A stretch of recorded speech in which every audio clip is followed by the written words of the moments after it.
रक्षाबंधन विशेष नारळाची वडी बनवते आज. तुम्ही या वड्या बघा, अगदी खमंग झालेल्या आहेत. एक वडी तोडूनही दाखवते.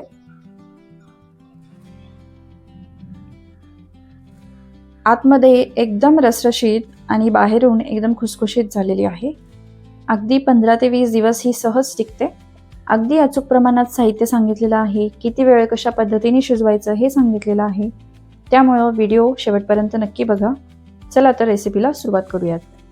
यासाठी मी इथे नारळाची पाट खरडून अशा पद्धतीने खोबऱ्याचे पीसेस करून घेतलेले आहेत. आता हे आपण मिक्सरला फिरवून घेऊयात.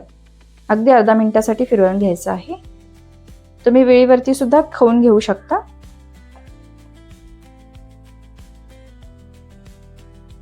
तर इथे एक वाटी दाबून भरलेला नारळाचा चव निघालेला आहे. त्यासोबतच आपल्याला लागणार आहे अर्धी वाटी आणि वरून 3 ते 4 चमचे साखर. तुम्हाला वडी खूपच गोड हवी असेल तर तुम्ही नारळाचा चव आणि साखर सम प्रमाणात घेऊ शकता. गॅसवर कढई तापायला ठेवली आहे. यामध्ये 2 चमचे तूप घालायचं आणि नारळाचा चव घालायचा. याला 3 ते 4 मिनिटांसाठी मंद आचेवरती भाजून घ्यायचं आहे. याला सोनेरी रंग येईपर्यंत भाजलं पाहिजे वगैरे असं काहीही नाहीये. बेसिकली यामधला थोडासा ओलावा कमी व्हावा यासाठी आपल्याला मंद आचेवरती भाजून घ्यायचं आहे. 4 मिनिटांनंतर यामध्ये साखर घालायची आणि गॅस मध्यम आचेवर ठेवून 4-5 मिनिटं हे परतत राहायचं आहे. आता याला पाणी सुटायला सुरुवात झालेली आहे. हे मिश्रण जोपर्यंत थोडं घट्ट होत नाही तोपर्यंत आपल्याला परतत राहायचं आहे.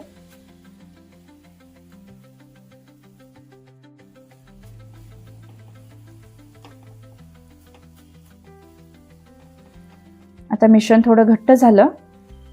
यामध्ये आता आपण घालूयात पाव कप दुधावरची फेटलेली साय आणि परत एकदा परतून घेऊयात.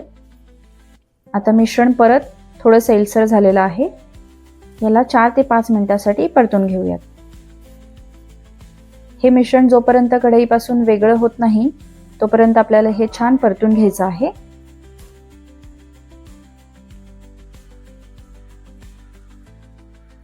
आता तुम्ही बघू शकता हे थोडंसं दाटसर झालेलं आहे. यामध्ये 1 चमचा रोवून बघायचा आणि चमचा खाली पडतो याचा अर्थ हे अजून घट्ट करावं लागणार आहे. आता या स्टेजला यामध्ये थोडी वेलची पूड घालूयात आणि परत 2 ते 3 मिनिटांसाठी परतून घेऊयात.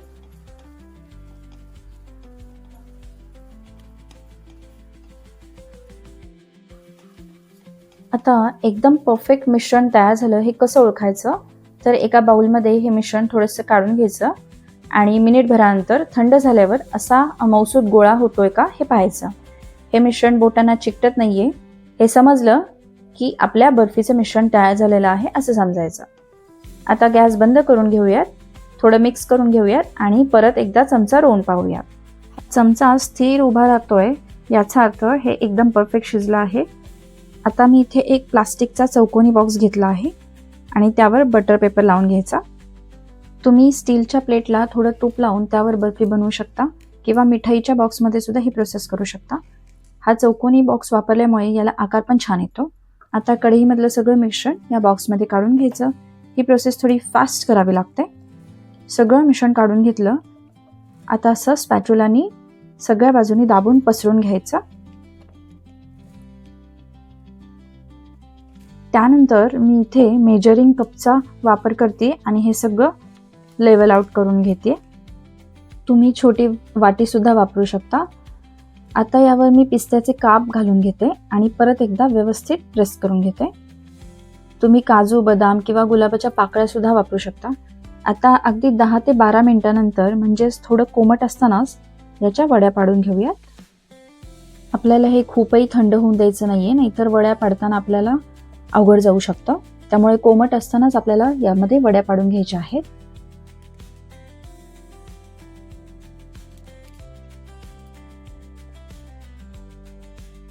मी केसरच्या काड्या दुधामध्ये 5 ते 10 मिनिटांसाठी भिजवून ठेवल्या आहेत. आता एक काडी एका बर्फीवर अशा प्रकारे सगळ्या काड्या एक एक बर्फीच्या तुकड्यावरती लावून घ्यायच्या आणि याला सेट करण्यासाठी कमीत कमी तासभरासाठी ठेवून द्यायचा. 1 ते 1.5 तासांनी बघा हे एकदम छान सेट झालं आहे आणि आपोआपच बटर पेपरपासून कडा वेगळ्या झालेल्या आहेत. याला सुरीचा किंवा उलटण्याचा कशाचाही वापर न करता कडा सुट्ट्या झालेल्या आहेत. आता आपण याला थोडंसं तोडून घेऊयात. प्रत्येक बर्फी आपण वेगळी करून घेऊयात. तुम्ही बघू शकता त्याला सुरेख रंग आणि एकदम टेक्स्चर छान आलेलं आहे.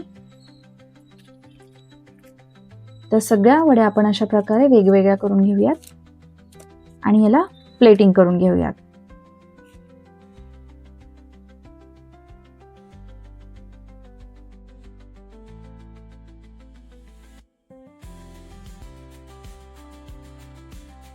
तर अशा प्रकारे एकदम खमंग नारळाच्या वड्या किंवा तुम्ही नारळाच्या कापा म्हणू शकता, नारळाची बर्फी म्हणू शकता, इथे तयार झालेली आहे.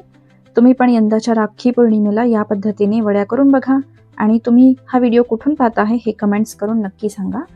तसंच व्हिडिओ आवडला तर लगेचच लाईक करा आणि आपला चॅनल स्वाद फूड लॅब याला नक्की सबस्क्राईब करा. परत भेटूया नवीन रेसिपीसोबत. तोपर्यंत बाय बाय.